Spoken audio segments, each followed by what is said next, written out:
Good morning, नमस्कार। स्वागत है आपका हमारे चैनल जीएस स्टडी 94 में। और दोस्तों में यस तो दोस्तों, सबसे पहले मैं तहे दिल से स्वागत करता हूं आप लोगों का।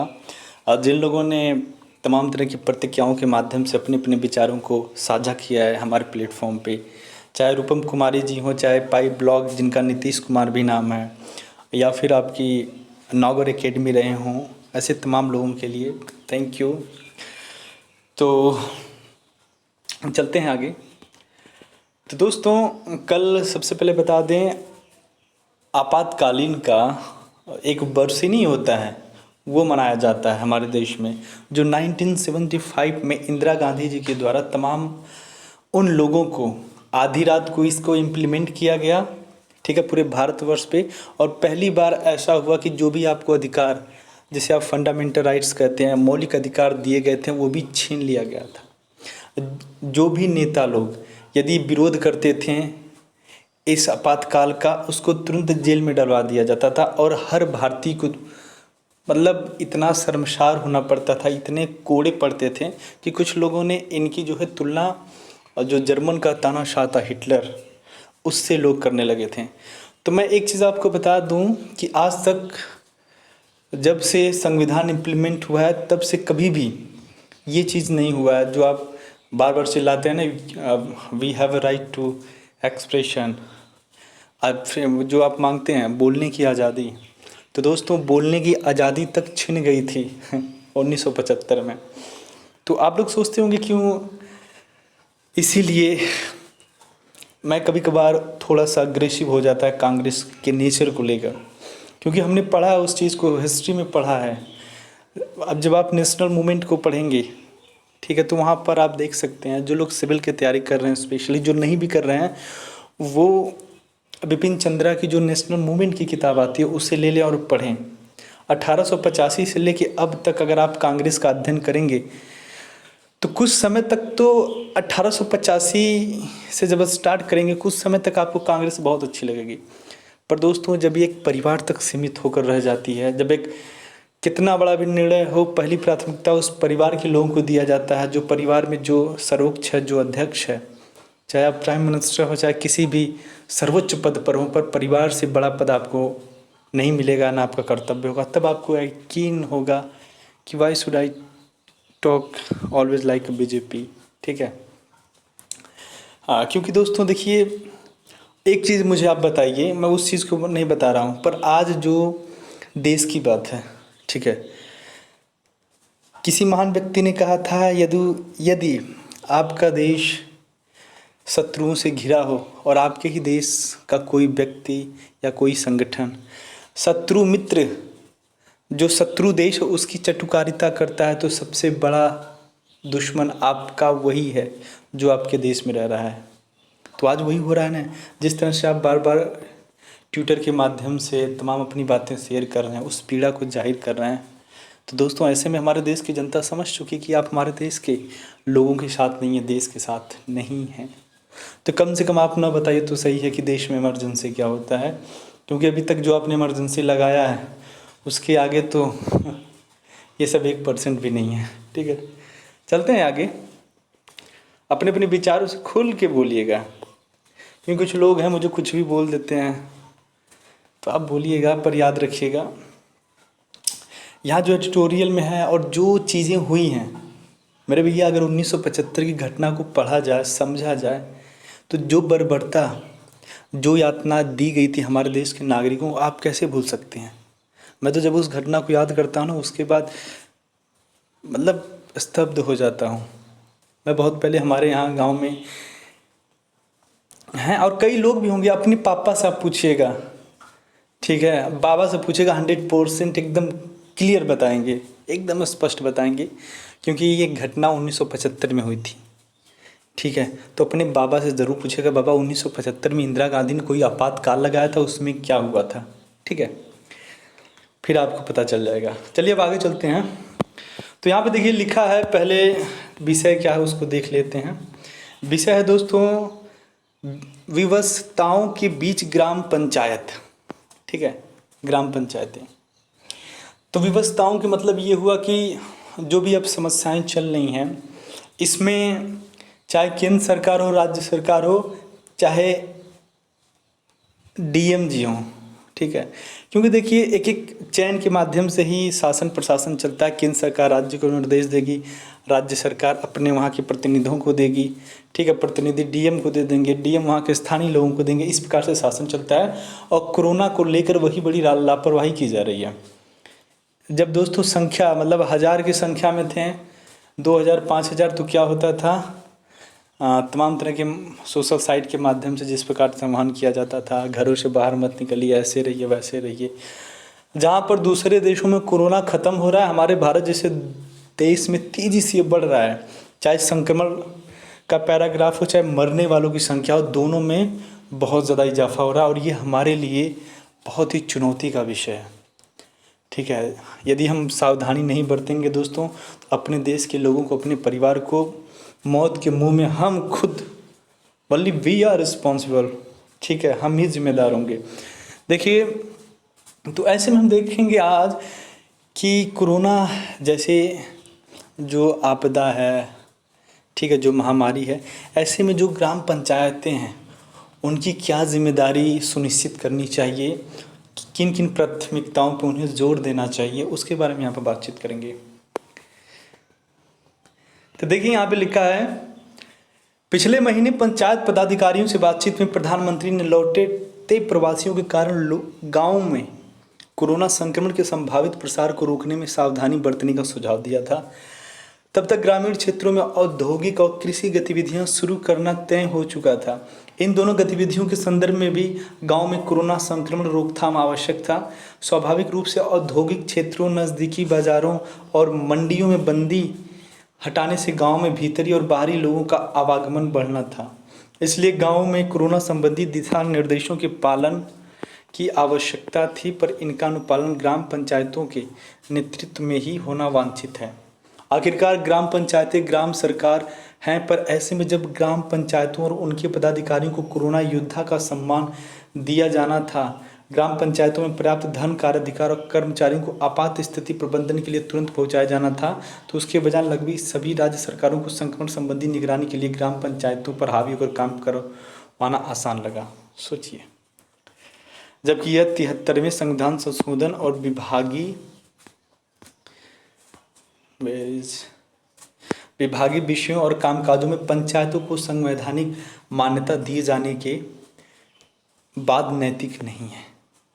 सब लोग देखिए, आज आपको बता दें, अपनी अपनी जिम्मेदारियों से मुंह मोड़ रहे हैं। यदि आप सोच रहे हैं कि ग्राम स्तर पर जो ग्राम पंचायत है, तमाम तरह की कमेटी बना के इस चीज़ को कम किया जा सकता है, तो आप देख सकते हैं कि इसका संक्रमण ज़्यादातर शहरों में है या तो टाउन इलाके में है। गांव में अभी तक इसका प्रसार बहुत ही कम है, क्योंकि मुझे लग रहा है कि गांव में लोग इन शहरियों से ज़्यादा समझदार हैं। मुझे वो वाक़या याद है दोस्तों, जब शायद 22 मार्च या 24 मार्च को एक दिन के लिए पूर्ण लॉकबंदी किया गया था, तो गांव के लोग, मतलब जो जानवर होते हैं, उनको घर के अंदर ही खिला रहे थे, मतलब इतना सम्मान किया। पर शहरों में जिस प्रकार से लोग उपेक्षा कर रहे हैं, कोई सेल्फी ले रहा है तो कोई टिकटॉक वीडियो बना रहा है, किसको कितना समझाए। जब पढ़े लिखे लोग अनपढ़ों से ज़्यादा गैर जिम्मेदाराना हरकत करेंगे तो देश का स्तर क्या होगा।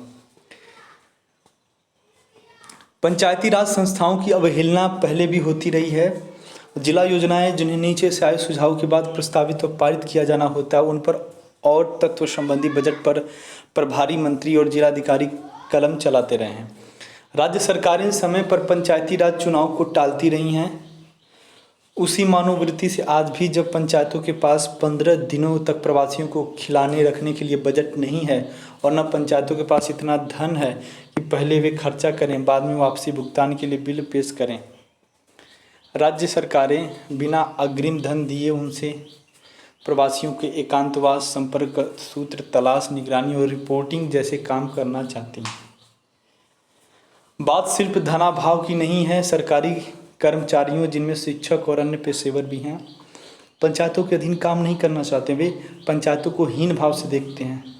सोचिए, सारी बातों का यहाँ पे किस प्रकार से खुलासा हो रहा है। जो तमाम तरह के जो स्थानीय अधिकारी हैं, वो किसी प्रकार से इनके साथ कंधे से कंधे मिलाकर नहीं चलना चाहते हैं, उन्हें उनके साथ काम करने में हीन भावना महसूस होती है। इसीलिए अपने से नीचे लोगों को वो निर्देश देते हैं, उसके बाद जाकर बोल देते हैं कि जाके बोल दो पंचायतों को ऐसा ऐसा करना है। मतलब वो नहीं आ सकते क्योंकि उनकी इज्जत कम हो जाएगी।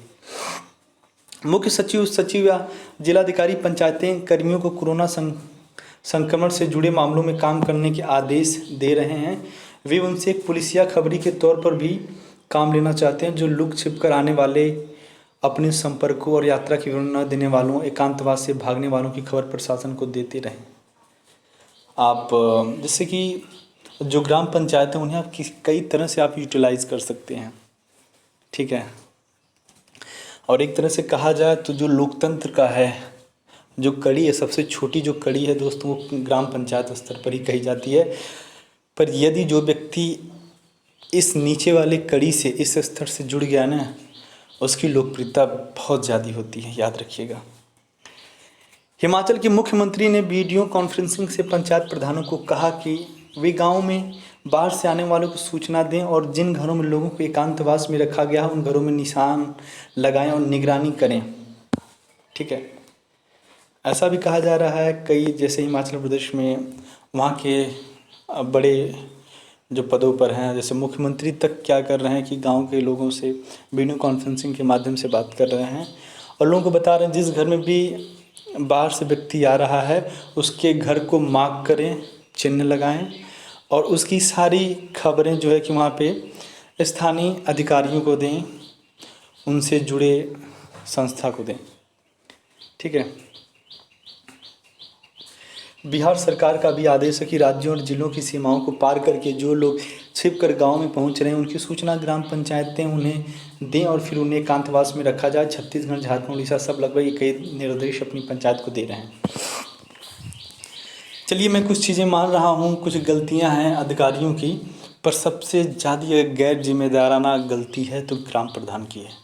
ग्राम प्रधान अपने अधिकारों को समझ नहीं पा रहा है कि मेरे पास कितना बड़ा अधिकार है। वो एक तरह से देखा जाए तो चीज़ों की अवहेलना कर रहा है। गांव में कौन आ रहा है, कौन जा रहा है, कोई मतलब नहीं। और गांव में अगर किसी ने काम किया तो दोस्तों जो आशा है उन्होंने बहुत अच्छा काम किया है। पूरी की पूरी जिम्मेदारी आशा ने अपने कंधों पे उठा ली है। जो ग्राम प्रधान है वो बस, मैं अपने गांव की बात बता रहा हूँ, मैं आजमगढ़ से बिलोंग करता हूँ। ग्राम प्रधान का कोई मतलब ही नहीं, कुछ नहीं, बियर पिएगा, सोएगा। और मैंने कई बार कंप्लेन भी किया है, पर क्या किया जाए। कहते हैं ना कि कभी कभार आप विरोध तो हर जगह कर सकते हैं, पर जब आपके गांव का ही बंदा हो, जब हमारे गांव के लोगों ने ही इतनी भावी विजय दी है उसे, तो क्या किया जाए। क्या गांव नहीं जानता था अगर पढ़ा लिखा व्यक्ति ग्राम प्रधान नहीं होगा तो उसके बाद गांव का विकास, गांव का अस्तित्व कहाँ जाएगा। चूँकि कोरोना से अब तक पूरी लड़ाई में आपातकाल से स्थिति बनकर केंद्र और राज्य सरकारें तथा नौकरशाही जनता ने अपने अपने आदेशों निर्देशों का अनुपालन करवाती रही है। इसलिए ग्राम पंचायतों के संदर्भ में भी उन्हें ग्राम सरकार न मानकर राज्य सरकारों के अधीन अंग या कर्मचारी मानकर व्यवहार कर रहे हैं। अगली कतार के कर्मचारियों का व्यवहार भी कोई भिन्न नहीं रहा, ठीक।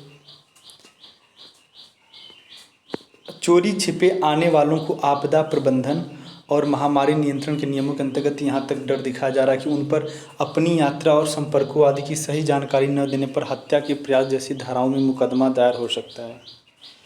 इसलिए प्रधान को मुकदमेबाजी के परिप्रेक्ष्य में भी कानूनी खानापूरी करनी होगी।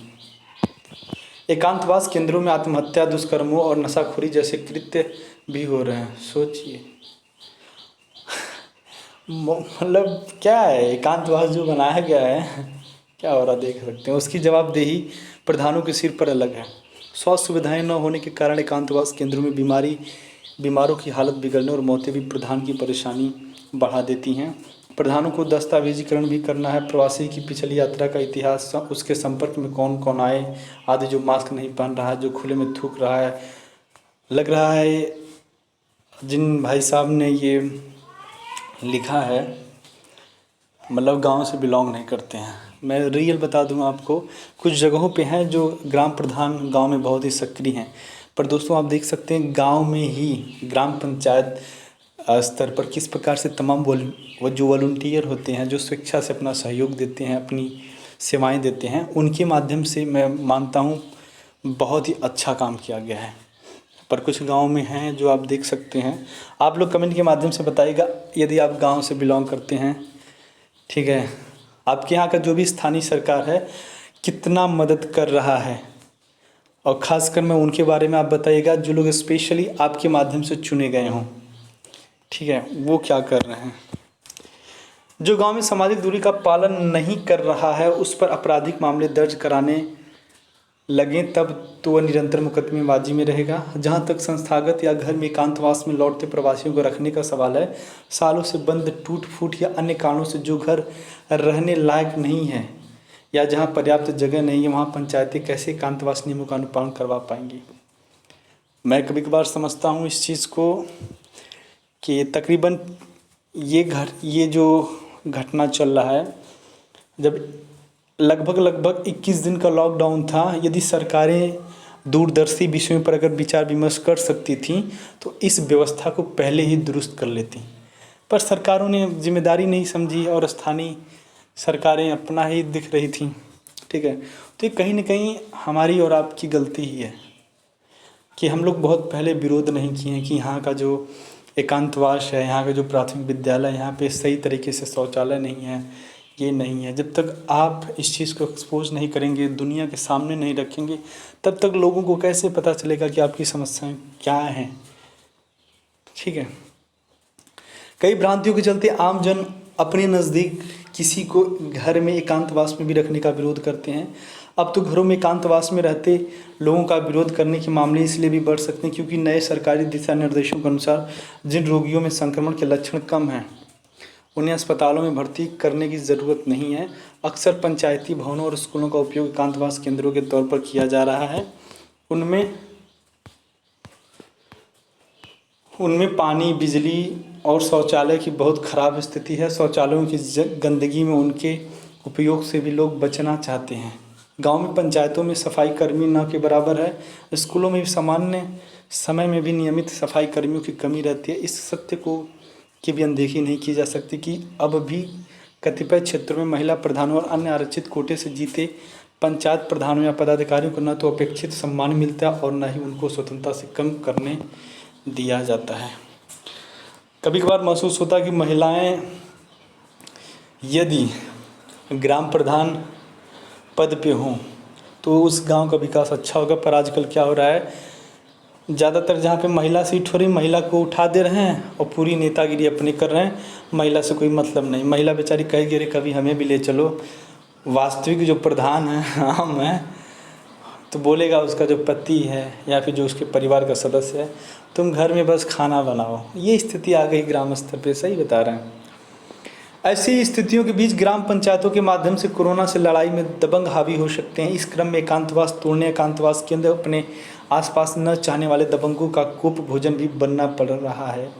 महिला प्रधानों को अकेले ऐसी स्थितियों से निपटना आसान नहीं है। एकांतवास केंद्रों में दुष्कर्म, नशाखोरी के भी समाचार आए। खुलेआम लोग घर एकांतवास भी तोड़ते दिख रहे हैं। लोगों में आपसी मनमुटाव भी हो रहे हैं। पर्याप्त संसाधनों के अभाव में पंचायतों को लौटते प्रवासियों को एकांतवास करने की जिम्मेदारी देने को ज़्यादातर लोग न्यायसंगत नहीं मानेंगे।